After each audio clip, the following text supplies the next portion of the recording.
Okay, we're back. We're going to finish up our snowman this time. I promise. Alright, so last we left off, we had created our nose. So what to do now is create a new layer. We're just going to create some simple eyes. You can get a little bit more elaborate than this, but I'm just going to create a new layer and fill a circle with black.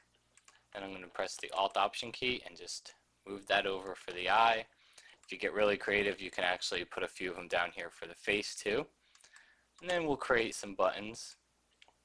Make those a little bit bigger. Fill with black. And to change it up a little bit, I'll add a bevel and emboss layer style to that and just use the default settings and just duplicate it 3 times going down. Okay, so let's zoom out so we can see our snowman. And let me hide the snow yet because I haven't showed you how to create that. Okay, so now we have our snowman. Now we just need to create his arms.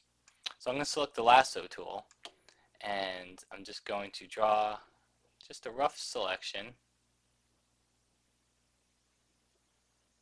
Just like this.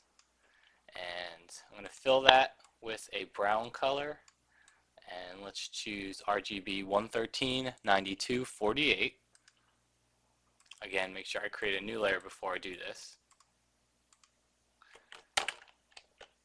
Okay, now what I'm going to do is double click on that, add a bevel and emboss layer style.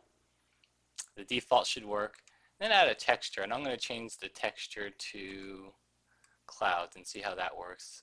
Almost. What I'm going to do is just modify the scale, the depth settings a little bit to 216 and 79.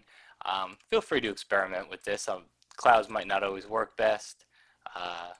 Any one of the patterns in here, just something to give it a little bit of a random effect, works just fine for it. So just want to give it a little bit of a depth too. Okay, so then I'm going to Control Command J to duplicate that layer, Control Command T, right click inside and click Flip Horizontal, press Enter, and then just move it back over here into place. So now you've got his arms. Final thing that we can do is we can create a backdrop, some snow. So I use the pen tool for this, and all you need to do is just be sure you have the shape layer button selected, set white to your foreground color, and just make some rolling hills in the background.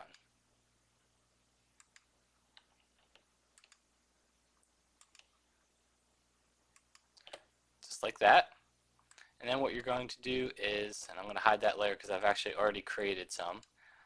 And what you're going to do is just add a layer style to it. I added an inner glow layer style, and my settings are 16, 0. I chose black here, 0, 29, 50, and 0. And I have edge checked here. So click OK. You have a layer style, and it looks like a little bit of a shadowed snow effect.